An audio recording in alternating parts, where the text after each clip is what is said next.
I was able to, through you guys, like the specific ROI that I received was in the multitudes of hundreds of thousands of dollars. Hundreds of thousands of dollars. You're watching the Art of Applying's Client Case Study Series, where we sit down with our clients who have just been accepted into their dream graduate schools. We talk about their stats, acceptances, scholarships, and their advice and encouragement for other applicants just like you. If you're interested in getting my team's expert editing, guidance, and advice on your admissions journey, book a free 15-minute quick call with our team at the link in the description. Be sure to like this video and subscribe to our YouTube channel for more success stories, application tips, advice, and encouragement. Now, back to the video. Hello, everyone. Kanisha Grayson, founder and CEO of The Art of Applying, here with another client case study of not just one of our rock star clients, but what I like to say, a person who is an actual rock star. Hi, James. Hey, Kanisha, how are you? Thank you so much for having me. Yes, I'm so happy that you're here. I'm doing well. Happy Sunday. So today we are celebrating James's many acceptances, all with full scholarships. He got into USC Marshall with a full scholarship, University of Michigan Ross, full scholarship, UT Austin McCombs, full scholarship, and the Rady School of Management at UC San Diego with a full scholarship. So let's look at James's applicant information. So James is 36. He is an immigrant from the Philippines. He's a veteran of the U.S. Army. He was a medic in the U.S. Army. For college, he went to Arizona State University and studied psychology. He has a 3.93 GPA. His GMAT, he couldn't remember its score, and I couldn't find it. So we settled on it's in the 650 to 680 range.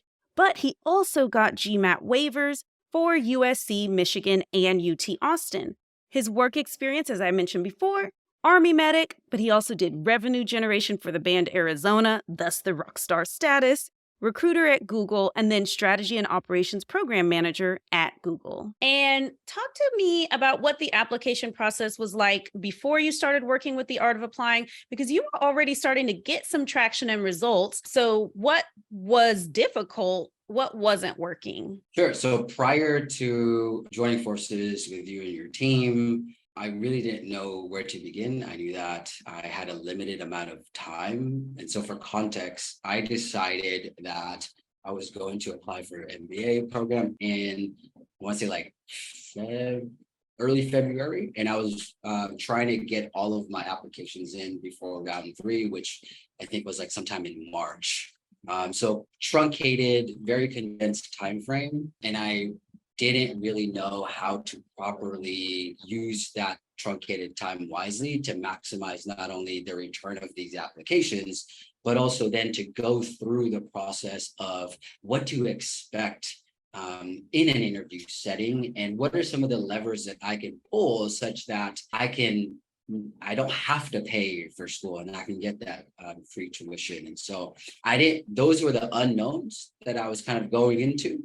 And as I was connected with you, Kanisha, through a mutual friend, I quickly realized that you and your team were going to help me uncover a lot of the areas that I just didn't know. I didn't know what I didn't know, and your team helped me be clear about the path that I should be taking due to my truncated time frame, and also what areas I really need to focus in on to help maximize a full ride scholarship for myself.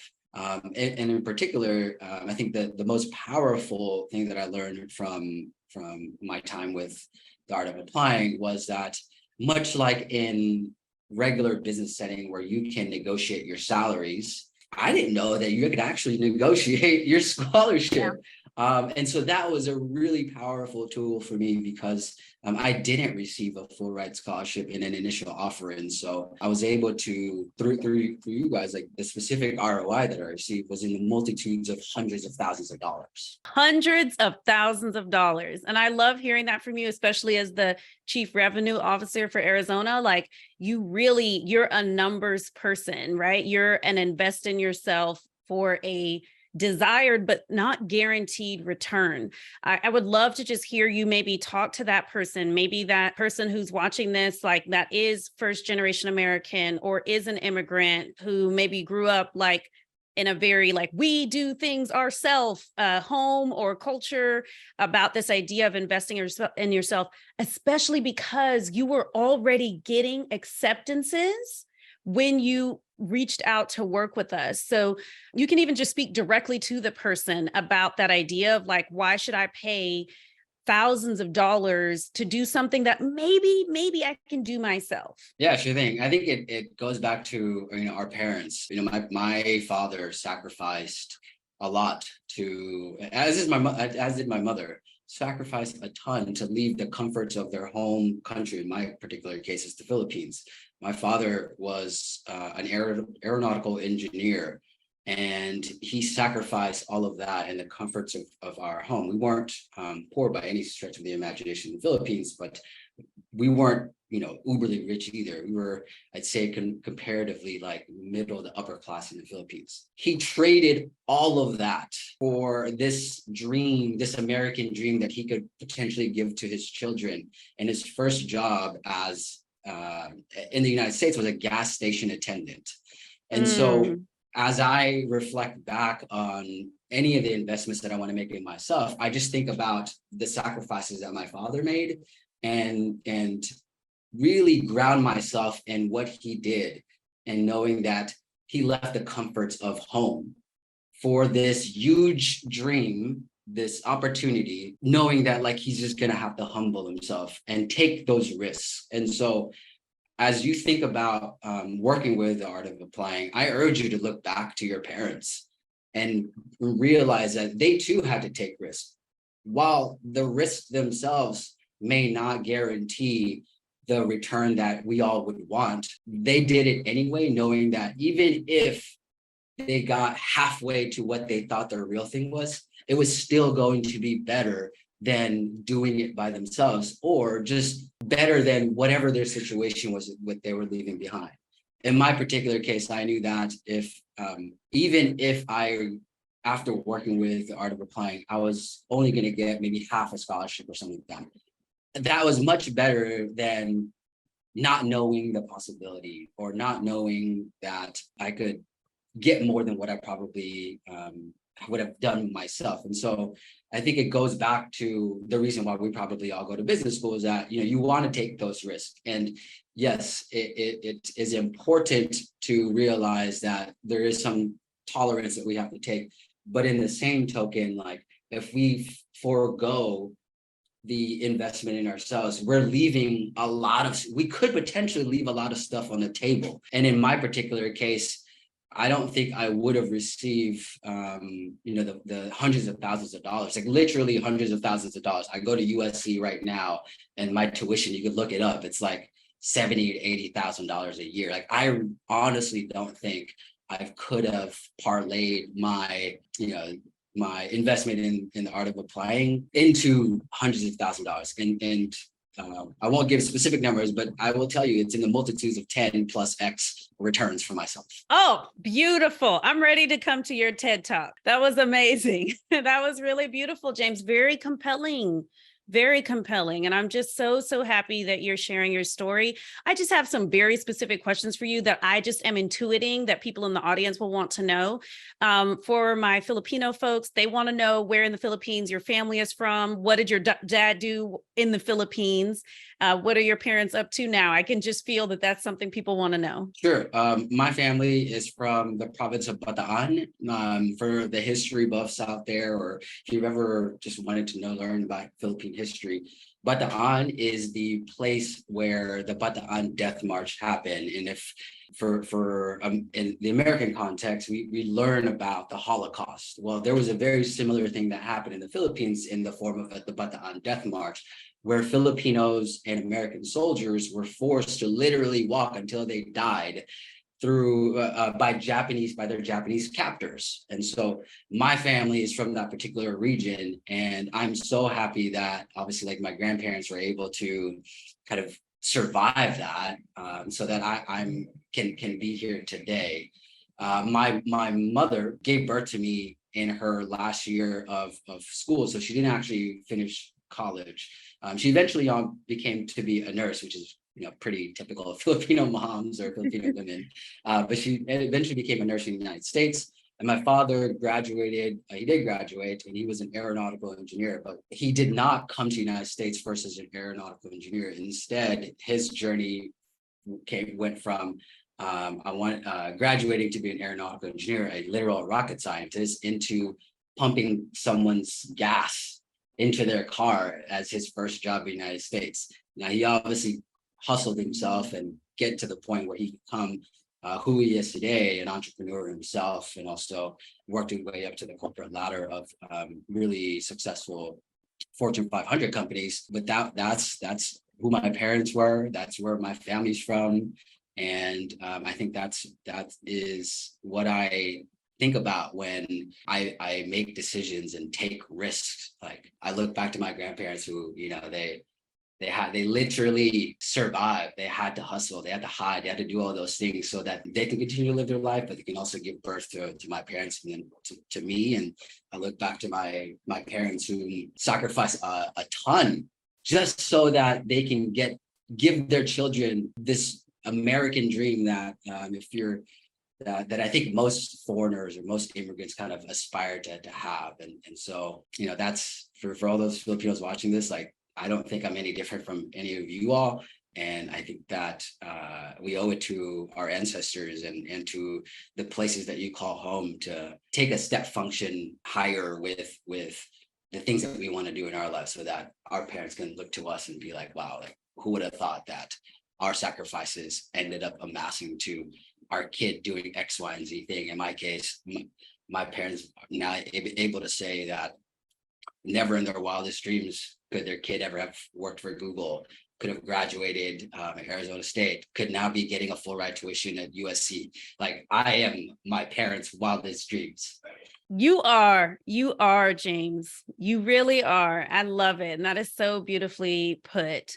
And so you mentioned that you found the art of applying through a mutual friend, but if it's okay with you, I would like to more specify that relationship. So James and I actually have the same financial planner, right? So a Black woman named Camila Elliott. I'm so proud of her because she is the outgoing board chair of the CFP board. And I'm like, how much better does it get to have your financial planner be the board chair of the regulatory body of all financial, she's the queen of all financial planners. And I found Camila just from frantically Googling financial planner, Black woman, financial planner, BIPOC. And then I found a press release about her being one of the youngest, board members ever. And I couldn't believe that this fancy person with so much to do was taking on one-on-one clients. And it wasn't a hard decision to decide to work with her because I'd already interviewed a lot of other financial planners. So I knew about how much to expect to pay. But there is always this idea of like, well, I can just read a bunch of books, right? And I spend a lot of time on Reddit, in particular, the personal finance subreddit and the financial independence subreddit. So I'm like, I got this, I can do this on my own. But I would just like to personally say that, like, our shared financial planner, she has sent me tens of thousands of dollars worth of clients, including yourself.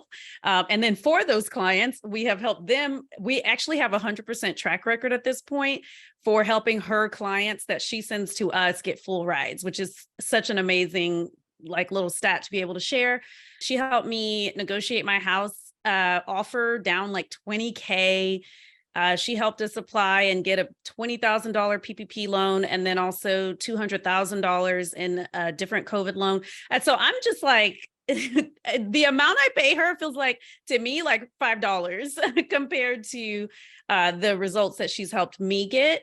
But I also just wanted to really highlight that because it shows that you are a person who invests in yourself well-rounded, and that those investments actually start to have synergy, right?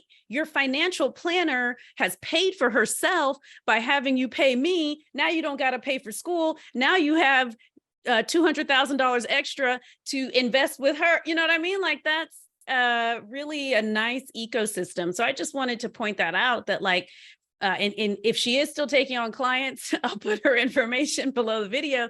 But I'm just so grateful to have met her, and so glad that you trusted yourself to work with her and trusted her to her recommendation to come work with us? Yeah, Camila is an incredible woman. She's my investment in her has much like how my investment in the art of applying has the multiples are crazy, like 10x. This is if you're in the tech startup like venture game, like these are the multiples that you're looking for, 10 plus, 20 plus, like these are the things that you're looking for. And I think what people, the misconception that I think people are getting is like, I think maybe most people think it's like, oh my God, you're so expensive, like why can't I go do that instead? Like I can go learn that stuff for free. But what people forget to realize is that in the case of Camila, like we're not paying for her to do this thing. We're paying for the 10 plus years, 15 plus years of body of work that she's done that could shortcut or circumvent a lot of the things that we're going to make mistakes along the way. And so, yes, while we're paying her a lump sum of money, we're paying for the 10, 15, 20 years of experience. Similarly, like we're not paying for, the service of like helping of the art of applying, helping us like apply and all those things. Yeah, we could go do that ourselves.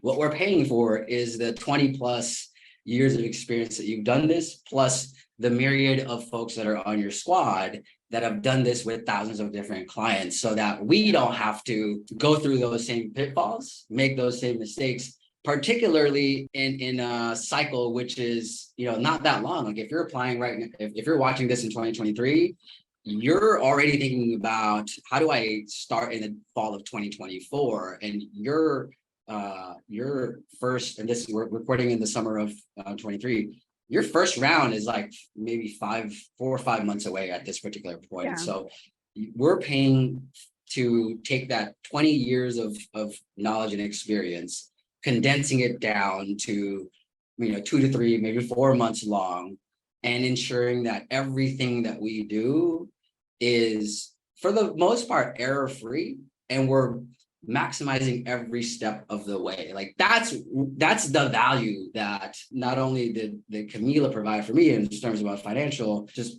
financials, but I think that's the value that I saw in the art of applying when I said like, hell yeah, like I'm doing this. This is absolutely worth my time and absolutely worth my money. And I know that the return on this is going to be great because I'm going to go to an expensive school and I'm most likely not going to have to pay for it. Yes, yes. And I love all of that. And I would also add that not only did you get a full ride, but you get to stay in your city that you love and you already live in. I definitely, just looking at you, like you are definitely like, I think like an LA person, right? Like you don't have to go move to like rural Michigan. It means a lot to not have to uproot your entire life. You get to keep building on the network that you've created.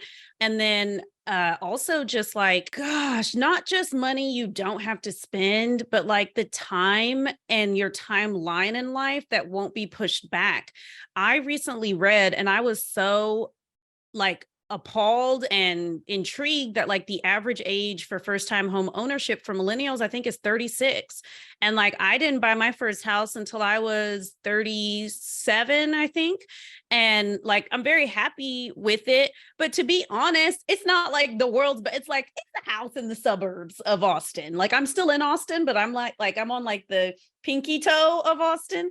And like, I'm just like, not having to pay, let's just call it $200K for school or $150K, whatever, that is something you could use for a down payment on a house, to help fund some sort of creative project or venture, condo, whatever you like. So it's very easy for people to think of student loans as kind of funny money, and to be like, I don't want to pay Kanisha's team X thousands of dollars. That's real money that I would have to spend today. I'll just like apply on my own or apply somewhere cheaper and just deal with the student loans later. Student loans are so for real. I graduated with $150K of student loans.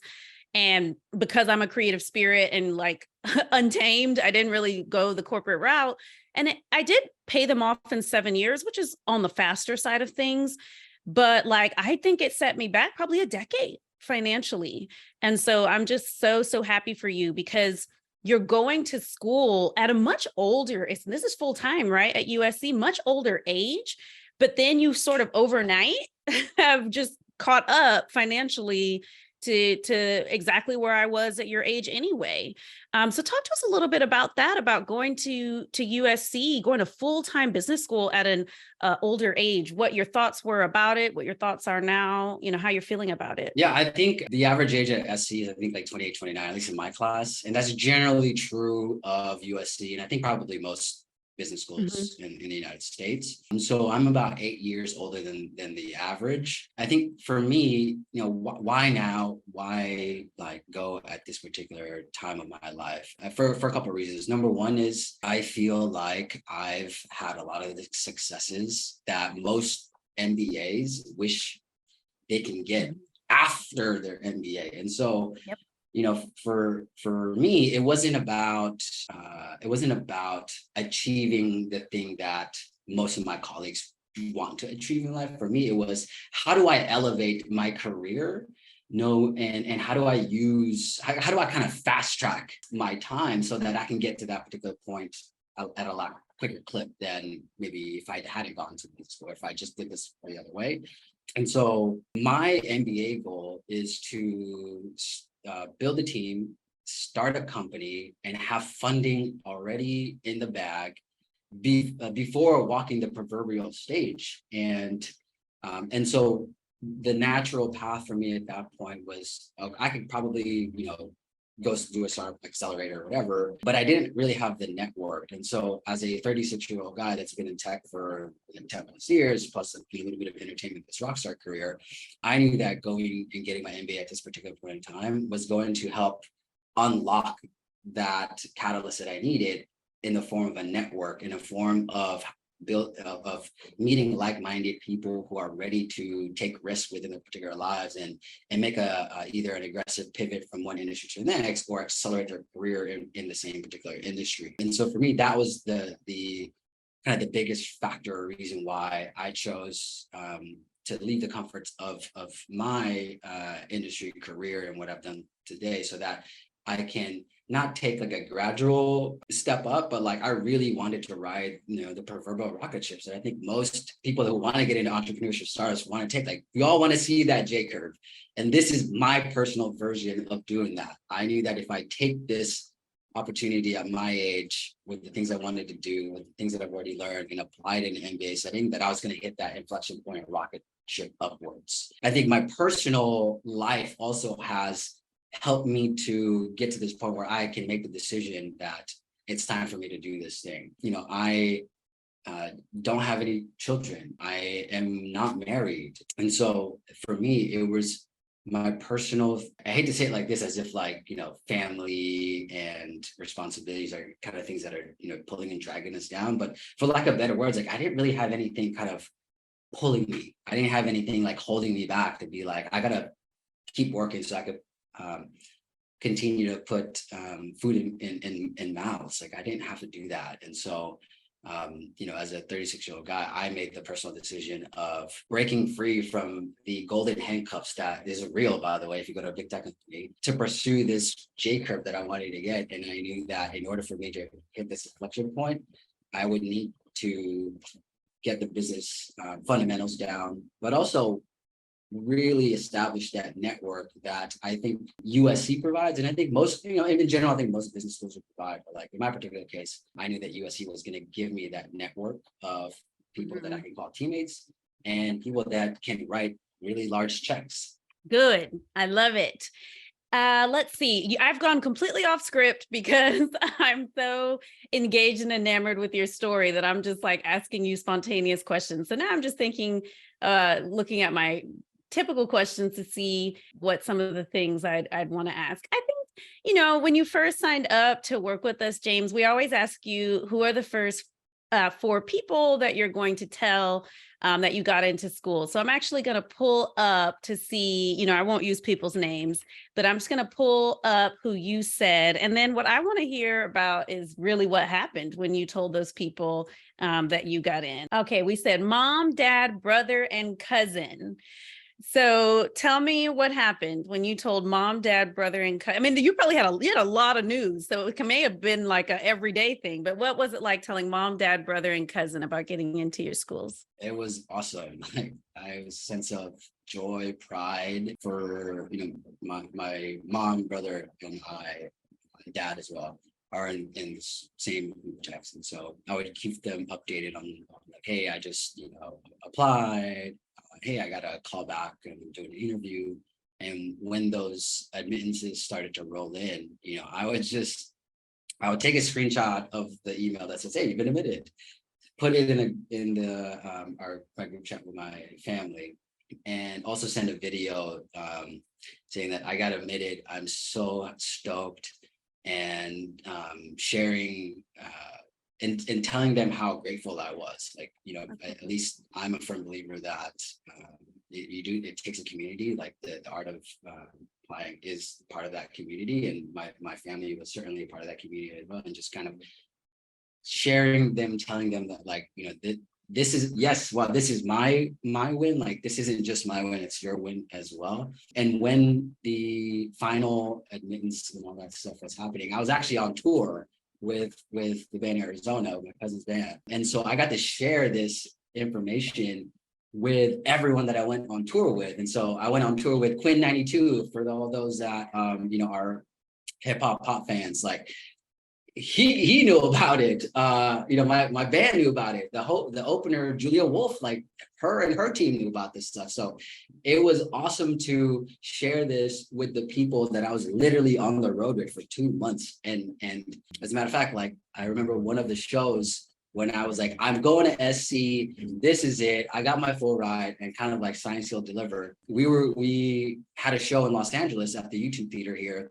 And we got to tell the entire crowd, like, yo, I'm going to SC, yes. And like the whole crowd was like super stoked for me. But more than that, it was not just my family in reveling in this excitement, but it was the folks that I was on tour with that were like equally excited because they felt like they were part of this journey alongside with me. And so it was uber cool. And so what started off as like just telling 4 people literally turned into telling thousands of people that I was going to go to SC. Oh, I love that. I love that so much, James. Oh, that's literally like the word you use, epic, right? And so, yeah, just thank you for sharing that.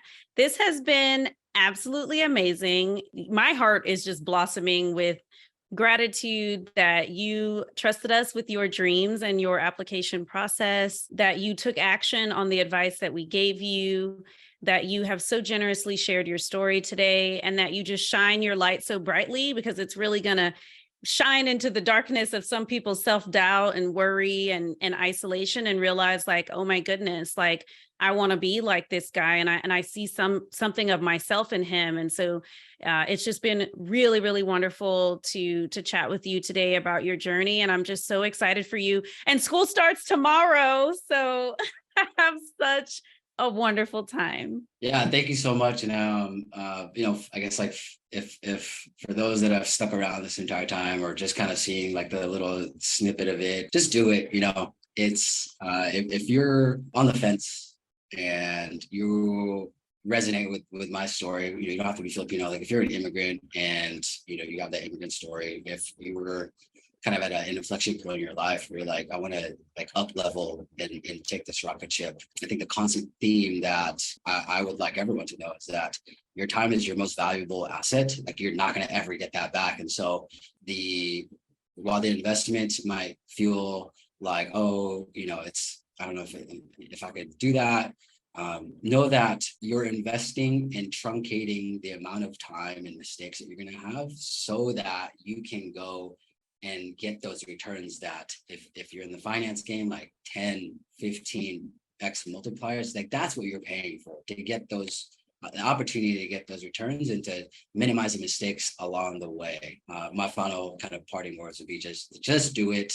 It's and not only an investment in yourself, but it's an investment in the amount of headaches that you're not going to have, and the amount of sleepless nights that you're not going to have, and the amount of like worry or anxiety that you're not going to have knowing that you're following a process, a procedure that's been put through the ringer, and the results have been people like me, like full ride. I got admitted to 4 different schools that are all really, really awesome, top 25.